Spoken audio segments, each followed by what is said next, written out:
सदियों से दलितों के साथ जितना अत्याचार हुआ है, इतिहास गवाह है, ये धरती और ये आसमान गवाह है कि दलितों के ऊपर जितना अत्याचार हुआ ये किसी भी समाज के साथ नहीं हुआ जितना दलितों के साथ हुआ। लेकिन उसके बावजूद भी इस तरीके की हालत हो रहा है, तो इसीलिए मैं कहती हूँ बाबा साहब का अपमान नहीं सहेगा हिंदुस्तान। लेकिन कई ऐसे जो लोग हैं, कई ऐसे जो धर्म गुरु हैं कह लीजिए या फिर कथावाचक हैं, वो तो कहते हैं अगर हिंदू राष्ट्र बनेगा तो उसमें हम दलित को भी उतना ही भागीदारी मिलेगी। अरे अभी आवाज ही नहीं दी रहे, हिंदू राष्ट्र बना लेंगे उसके बाद तांडव करना शुरू कर देंगे और उसके बाद तांडव करेंगे ना। हिंदू राष्ट्र के नाम पे हिंदू हिंदू भाई भाई जो बोलने वाले जो बाबा है वो लोग कहाँ बैठे हुए हैं? आप क्यों आवाज नहीं निकाल रहे उस बुजुर्ग इंसान को जो पेशाब चटवा है?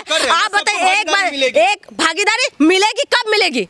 आप नहीं मिल रहे। अब संविधान लागू है, संविधान में तो सब पूरा बराबरी का अधिकार दिया है ना, उसके बाद भी ये लोग आरक्षण में आए दिन कहते हैं कि आरक्षण वाले हैं, ये लोग आरक्षण वाले हैं, आए दिन दलितों को टारगेट करते हैं। उसके बाद तक संविधान लागू होने के बाद ये लोग बराबरी का हिस्सा नहीं दे रहे। आप कहते हैं कि हिंदू राष्ट्र बनने की बात होगा, हिंदू राष्ट्र के बनने की बात आपको लगता है कि आज से ही संविधान लागू होने के बाद ही पेशाब चटवा रहे हैं, पेशाब पिलवा रहे हैं, पेशाब से शुद्धिकरण कर रहे हैं यादवों को, और उसके बाद आप कहते हैं कि नहीं आप हिंदू राष्ट्र बनने के बाद, हिंदू राष्ट्र बनने के बाद किसी को कुछ नहीं मिलने वाले, महिलाओं को सेकंड महिला इसीलिए साथ देगा क्या? तुम लोग बलात्कार कर करके छोड़ दो, इसलिए महिला साथ देंगे तुम लोगों के? मणिपुर करना है क्या बिहार को? इसलिए महिला तुम्हारी साथ देंगे, यूथ तुम्हारी साथ देंगे कि बेरोजगारी में तुम लोग धंधा कुटाई करते रहो सबको, इसीलिए यूथ तुम्हारे साथ देंगे। यूथ इसीलिए साथ देंगे क्योंकि पेपर लीक कर दो, उनका भविष्य को तुम लोग पूरी तरह से सत्यानाश कर दो, इसीलिए साथ देंगे, इसीलिए साथ देंगे। तुम दलितों का नेता बने हुए हो लेकिन दलितों के लिए तुम कुछ ना करो, तुम्हें इसीलिए साथ देना चाहिए क्योंकि महिलाओं को तुम लोग बेकदरी कर दो।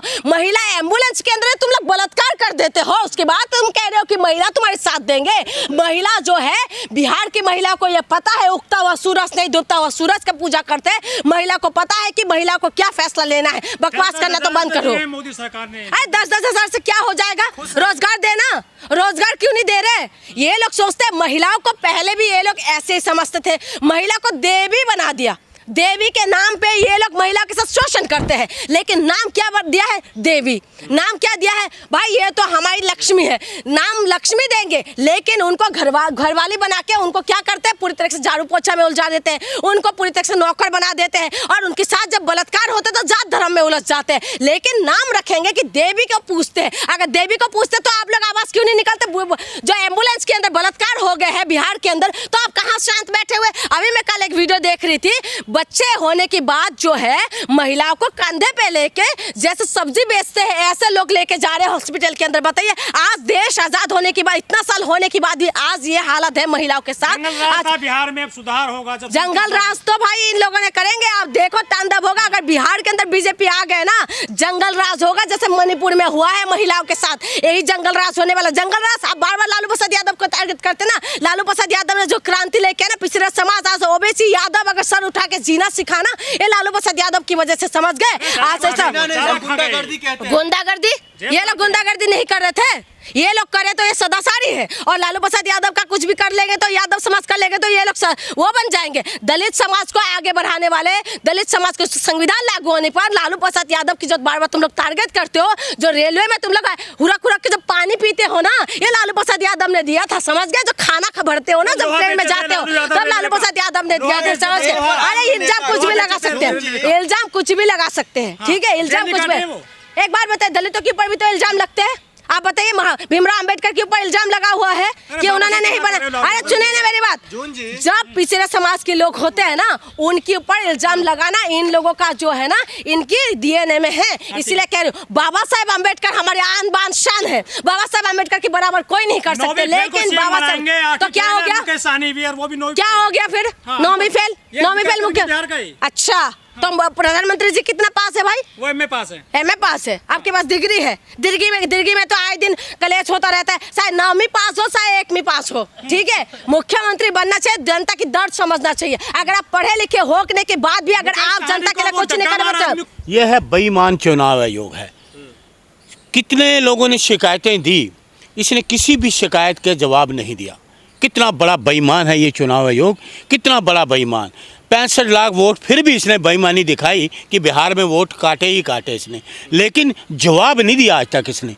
आज तक जवाब देखिए, ये तैयारी है, अभी इलेक्शन है बिहार में, ये इंतज़ार कर रहे हैं ईडी सीबीआई कि मोदी जी कब आदेश दें, कब विपक्ष के लोगों के यहाँ छापा मारें, कौन कौन से लोगों के यहाँ छापा मारें, ये तैयारी में लगे हुए हैं। ईडी कौन है और सीबीआई? ये ईडी सीबीआई है, ये संविधान की हत्या करने वाले चुनाव आयोग है।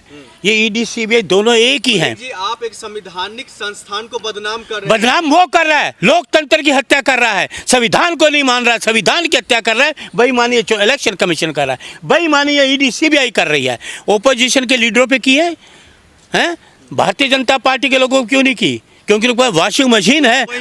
जो भ्रष्टाचार है, जो करप्ट है, उसके घर ये ईडी और सीबीआई पहुंच रही है। सबसे बड़ा भ्रष्टाचार तो आपके देश का प्रधानमंत्री हैं, जो 70,000 जो आपका 70,000 वोट था, 70,000 करोड़ का वो आपका क्या था, पवार साहब, उनको वॉशिंग मशीन में डाला और क्लियर कर। कोई भ्रष्टाचार है इस देश में? राहुल बे को कोई भ्रष्टाचार नहीं, ईमानदार आज तक कुछ, ये ईडी और ये सीबीआई, ये कठपुतलियां आज तक कुछ साबित नहीं कर पाई राहुल जी से, आज तक साबित नहीं कर पाई। कितने 54 घंटे तक पूछा कि कुछ साबित नहीं करी। जमाने पे तो तड़ी पार भी है, सुप्रीम कोर्ट ने कहा होम मिनिस्टर को तड़ी पार था, मैं तो नहीं कह रहा, सुप्रीम कोर्ट ने कहा ना तड़ी पार है। भ्रष्टाचार जो है, लालू प्रसाद यादव, देवी, तेजस्वी यादव, ये भ्रष्टाचारी आपके मोदी जी, भ्रष्टाचारी भारतीय जनता पार्टी, कितने घोटाले किए। ईडी सीबीआई वहाँ क्यों नहीं जाती? ये कठपुतली वहाँ क्यों नहीं जाती? शरद उसके जो पवार के अपना अजीत पवार का यहाँ क्यों नहीं जाती? जाए ना। है लोकतंत्र की हत्या करने वाले, संविधान की हत्या करने वाले ये इलेक्शन कमीशन, ये बेईमान इलेक्शन कमीशन है। ये हैं कितने घोटाले करे इन्होंने। ये ईडी, ये जो कठपुतली है ना, ये तैयारी में है। अब ये तैयारी करने में जुटी कि हमने इलेक्शन से पहले बिहार में जाके हमने कहाँ छापे मारने, ये इंतजार करेंगे। जितने भी विपक्ष के लोग हैं उनके घरों में ये छापा मारेंगे। जहाँ भ्रष्टाचार होता है, जहाँ पर करप्ट होता है, जो बेईमान है, सबसे ज़्यादा करप्ट तो आपके मोदी जी हैं। 52 करोड़ पे कोरोना कांड में चंदा लिया ना, भ्रष्टाचार नहीं किया। इलेक्ट्रो बॉन्ड भ्रष्टाचार नहीं किया। आपके सुप्रीम कोर्ट ऑफ इंडिया ने कहा केयर फंड है, पीएम केयर फंड है कि नहीं है? वो कहाँ चले गए? कोरोना कांड के 52 करोड़ रुपया आपका, फिर ये आपका नोटबंदी का, आपका जीएसटी, राफेल डील के कमीशन, ये कहाँ जाएंगे? ये घोटाले कौन जांच करेगा? ये ईडी सीबीआई सिर्फ कांग्रेस के लोगों के पास, ओपोजिशन के लोगों के पास है। ये कठपुतलियों को पूछो भाई तुम क्या करना चाहती हो? जाइए ना भारतीय जनता पार्टी के मान नेताओं में, इधर जाइए। इलेक्शन कमीशन, आप बेईमानी क्यों कर रहे हो? बताइए, जवाब दीजिए लोगों को, जवाब दो ना। आपने, राहुल गांधी ने आपको कहा नहीं जवाब देते, आपका अखिलेश यादव ने कहा महाराष्ट्र इतनी बेईमानी, आप जवाब ही नहीं देते। एक ईमानदार संस्थान पर आप सवाल खड़ा कर, बेईमान संस्था है भारतीय जनता पार्टी को। वोट चोरो गद्दी छोड़ो, आज ये नारा बन चुका पूरे देश में, वोट चोरो गद्दी छोड़ो। ये वोटों की चोरी कराता है, ये इलेक्शन कमीशन कठपुतली जो बना हुआ है, ये वोटों की चोरी करवा रहा है, वोटों की चोरी करवा रहा है। देखिए करे, बेईमानी करेंगे ना, ये बेईमानी करेंगे। असम क्यों नहीं इसने बोला? बोलता ना मैं असम में करूँगा, क्यों नहीं कहा? बोलता कि मैं असम में भी करूँगा। ये क्यों भेदभाव क्यों है? किस तरह भेदभाव है? बदौलत ही चुनाव जीत रही है। बिल्कुल, ईडी सीबीआई की बदौलत ये, और जैसे इलेक्शन कमीशन 12 साल से इलेक्शन कमीशन बेईमानी से इनको सत्ता पे गया, वोट चोरी करके ये सत्ता में आसीन है मोदी जी और ये आपके अमित शाह। भारतीय जनता पार्टी को कोई देश नहीं चाहता, मोदी को कोई देश में कोई व्यक्ति नहीं चाहता। बेईमानी से जीत रहे, वो तो कह रहे जनता के दिल पर राज करके हम जीत रहे हैं। बेईमानी से जनता इनको नहीं चाहती, बिहार की जनता उनके साथ। अरे सुन लीजिए, उनको करो, इनकी मेहरबानी करो। ईडी सीबीआई ये कठपुतलियाँ हैं, ये कठपुतली इलेक्शन कमीशन, ये कठपुतली हैं। इनकी वजह से सत्ता में जनता नहीं चाहती, ना भारतीय जनता पार्टी को, ना आरएसएस को, ना मोदी को, ना अमित शाह को। इनको चाहती नहीं जनता, जनता बिल्कुल नहीं जानती इनको। वो कहते ये बेईमान लोग हैं, आज तक देश को 12 साल हो गए बर्बाद कर दिया, देश में कुछ नहीं हुआ। आजकल मोदी जी रील को भी प्रमोट कर रहे हैं। अच्छा, लोगों के पेट में रोटी नहीं है। अच्छा, हाँ, रील बनाएंगे जब मोदी जी हटेंगे ना, इन पे कई रीलें बनेंगी, इतनी रीलें बनेगी मोदी जी पे, इतनी रीलें बनेंगी। फिर हम पूछेंगे, ईडी सीबीआई को पूछेंगे, मोदी जी लोगों को धमकी मोदी जी दे रहे हैं, मोदी जी धमकी दे रहे हैं, मोदी जी तानाशाही करते हैं, मोदी जी तानाशाही करते हैं ना। रील बना लो, ये रोजगार है क्या? ये रोजगार है? 2 करोड़ रोजगार कहाँ गए हर साल के? कहाँ चले गए हैं? कहाँ चले गए? गैस सिलेंडर 2500, ये 15 लाख, क्या क्या झूठ इन्होंने बोला 12 साल में। इतने झूठ इस देश के प्रधानमंत्री जितना झूठ बोलते हैं, शायद ही किसी ने झूठ बोला। तो ये भी खबर सुनने में आ रही है, जो प्रशांत किशोर के पास 2 आधार कार्ड, माफ कीजिएगा, वोटर आईडी कार्ड है। 2 ऐसे आधार कार्ड तो मोदी जी के पास भी 2 हैं, वाराणसी का भी है और आपका गुजरात का भी है। वाराणसी का भैया, गुजरात का भी आप पूछो, कोई चेकिंग करेगा? हैं? ये इलेक्शन कमीशन को पूछे, बेईमान से ये पूछिए इससे कि आप इससे पूछो इलेक्शन कमीशन से कि आधार कार्ड तो पार्लियामेंट में पास किया गया था, आप कौन होते हैं कि उसको निरस्त करने वाले? किसने पावर दी आपको? बेईमानी की, बेईमानी करोगे। डेट ऑफ बर्थ में आधार कार्ड मायने नहीं है। अच्छा, डेट ऑफ बर्थ ये कौन होता है करने वाला? पार्लियामेंट में पास हुआ? चुनाव आयोग है ये। बेईमान है ये चुनाव आयोग, बेईमान है, धिक्कार है ऐसे चुनाव आयोग पर। देश के कलंक है ये चुनाव आयोग, देश पे कलंक है, और ये देशद्रोही है, देशद्रोही है ये इलेक्शन कमीशन।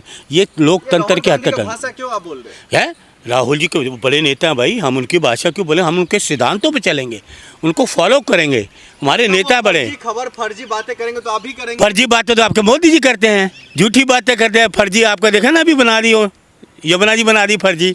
मोदी जी तो फर्जी हैं, सबसे ज़्यादा फर्जी मोदी जी हैं। ओबीसी भी नहीं है, हिंदू भी नहीं है, मोदी तो फर्जी हैं, सब कुछ फर्जी है। इंसान तो है, इंसान है, बेईमान इंसान है, इंसान है, बेईमानी छोड़ दें। इंसान वो होता है जो जिसके दिल में बेईमानी ना हो, पाप ना हो, घृणा ना हो, नफरत ना हो, वो इंसान होता है।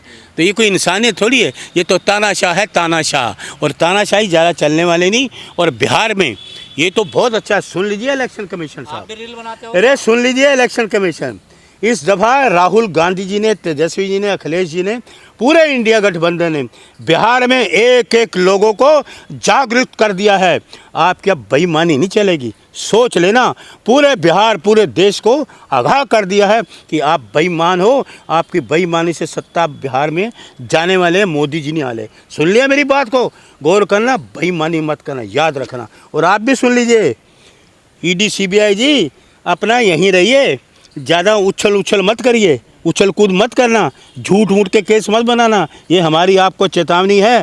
पूरा बिहार जाग चुका है, समझ गए। और कांग्रेस का कार्यकर्ता दिल्ली में प्रचार करेगा। जय हिंद।